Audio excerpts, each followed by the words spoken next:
we're going to have two lightning talks. We talked earlier about PLA military modernization, but it's also important to understand developments in China's broader AI ecosystem. And to help us really set that up, I am so pleased to invite Hannah Doman, CSET's Senior Research Analyst, to the stage. She'll present on CSET's latest work on China's chip-making tools, which turns out to be very timely considering Chairman Molinar's comments earlier. And she will be followed by Bill Hannes, who will present some of his work on understanding China's AI ambitions. So, Hannah.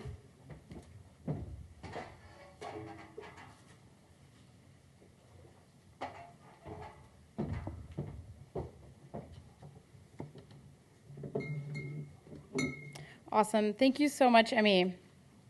When we think about China's AI ambitions, we often focus on the highest levels of AI, the AI technology stack, the applications, and the models. But below that, there are important layers to the stack, including the chips and the equipment needed to make them.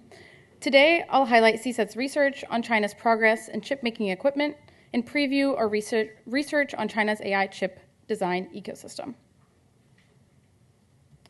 Since 2019, CSET has been tracking Chinese market share in semiconductor manufacturing equipment. Everything from the tools that deposit nanometer-thin layers of materials on a wafer, to the tools that etch circuits into the silicon, to the ultra-precise machines that package chips for high performance. In our latest analysis, called Inside China's Chip-Making Offensive, Where is China Gaining Ground?, Jacob Feldgoys and I analyzed China's market share in chip-making equipment from 2019 to 2024.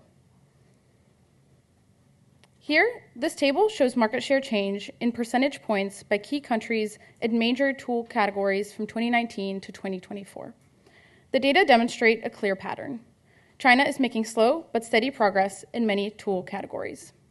Not across the board, but in targeted and specialized niches, particularly older generation nodes. There are three key takeaways from our research that I'd like to highlight today. First, China has made progress in older specialized equipment.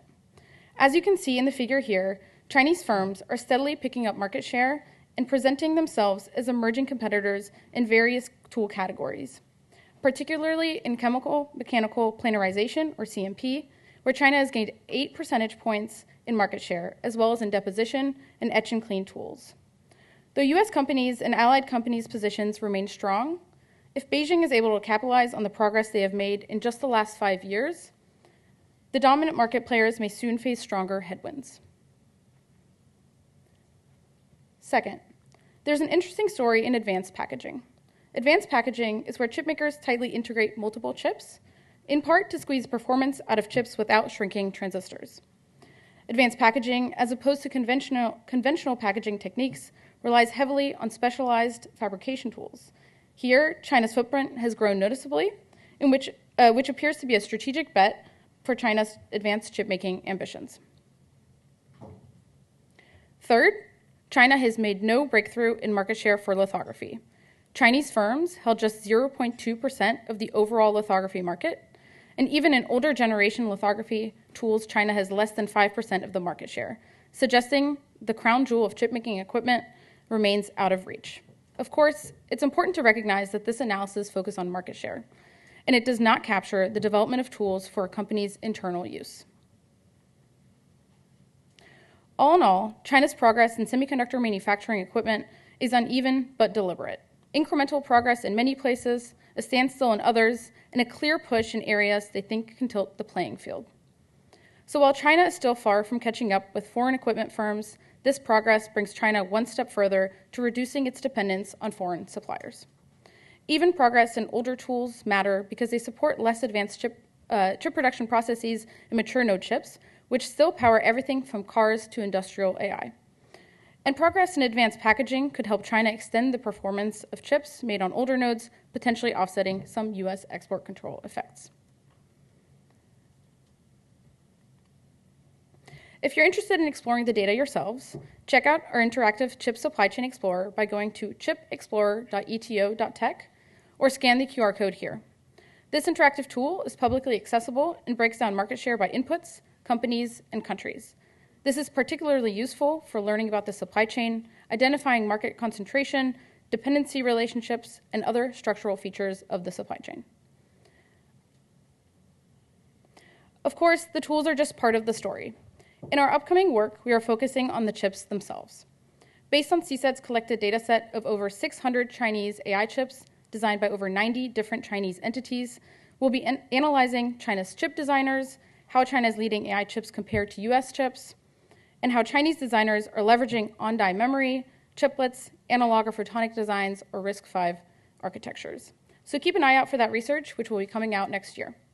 And with that, let me hand it over to CSET's lead analyst, Bill Hannes, to talk about CSET's research on China's AI development efforts.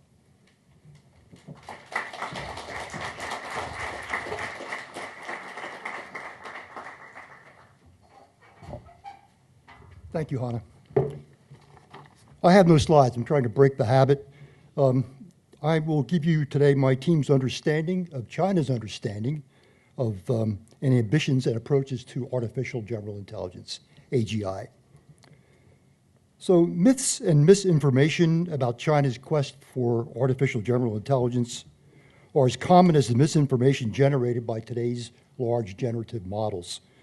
We'll address a few such misconceptions, the first being China's term for AGI itself. Artificial general intelligence is understood loosely as the ability of an intelligent agent to learn any intellectual task that a human can. Now, setting aside complications such as differences in human cognitive skills, psychology's notion of G or general intelligence itself, whether motor skills, social and emotional intelligence matter, and the ability of animals to outstrip us in some computational tasks.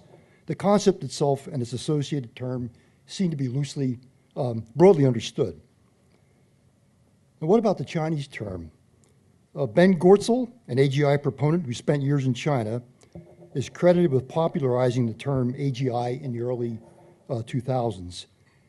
Meanwhile, his colleague, Wang Pei, proposed the term 通用人工智能, literally general artificial intelligence, to reference the same concept.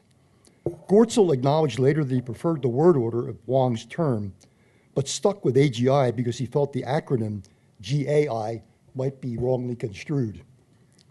A true story. Now, a lot has been said about the differences between Western and Chinese visions of AI, and there are major differences in China's approach to AI that we'll get into. But we shouldn't get hung up on psycholinguistic nuances. My team has studied thousands of Chinese documents and find that the two terms, Chinese and English, are used interchangeably. In fact, it's common to see AGI in parentheses after the Chinese term in Chinese texts. So let's put that issue to rest. Both sides are talking the same end game. Now, the next myth is more insidious, namely the belief that we can gauge China's progress toward AGI along the continuum defined by Western frontier models. While many AI experts worldwide discount the possibility of LLMs reaching human-level intelligence, Western companies working toward AGI nonetheless regard these large statistical models as the one and only path and have sequestered enormous resources based on this belief that more of the same will lead to the Holy Grail.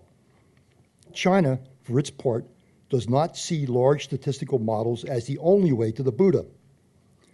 Brain-inspired, Leynao, AI research is a recognized discipline in China with its own funding codes, prioritized government support, and a development scheme called One Body, Two Wings, ET Liang Yi, that uses commercial profits to fund exploration. We surveyed 850 Chinese AI scientists on attitudes toward brain-inspired AI, and 84% of the responders stated that BI-AI, brain-inspired AI, would have more impact than other competing approaches on the path to AGI. So that's out of the horse's mouth. China also views whole brain mapping as a potential path to AGI. Xi Jinping himself is on record endorsing connectomics. He used that term as foundational for building intelligent technology. Can you imagine something like that happening here? In addition, China invests in brain-computer interfaces not only for therapeutics, but as a path to cognitive enhancement, the goals being affect control and AGI. Finally, there's China's present infatuation with embodied, Jiushun, or physical AI, named by multiple Chinese scientists as the most likely path to AGI. Now, given these developments, it's fair to say that the DeepSeek surprise opened Western eyes, but also closed them. While we now take Chinese AI seriously, we imagine that large statistical models, DeepSeek being one of them, is the only Chinese AGI path when there are several typologically different approaches that are seriously pursued. This leads to a third myth making the rounds in Western media, namely the notion that China is more concerned with developing AI applications than with winning an AGI race, unlike the West, which is focused on the latter. The putative lesson is we need to focus on more apps, less on building a nationwide archipelago of data centers to stay competitive, as if the two were mutually exclusive. China sees no such contradiction. Rather, it believes that investing in physical AI is the only sure way to get to AGI. China's pursuit of applications-oriented AI is meant to advance the country economically while paving the way to a first-mover advantage in artificial general intelligence. And it doesn't stop there. Credible Chinese scientists see AGI leading to ASI, or artificial superintelligence, AI that surpasses human intelligence and can bootstrap itself to higher levels without human intervention. Alibaba's CEO, Eddie Wuyongming, for example, went on record a few days ago evangelizing this hypothetical development, arguing that AGI is not AI's endpoint, but only its beginning. Other top Chinese figures have spoken similarly. The final comment, given the stakes, one would think the US and its allies are staffing a comprehensive watchboard-type effort to monitor what is happening in China. China AI and other advanced technologies on the premise that good policy depends on good intelligence. I don't need to emphasize to this audience that no such mechanism exists inside or outside of government, the US government, although it's clear it should be a national policy. That's all I have. Thank you.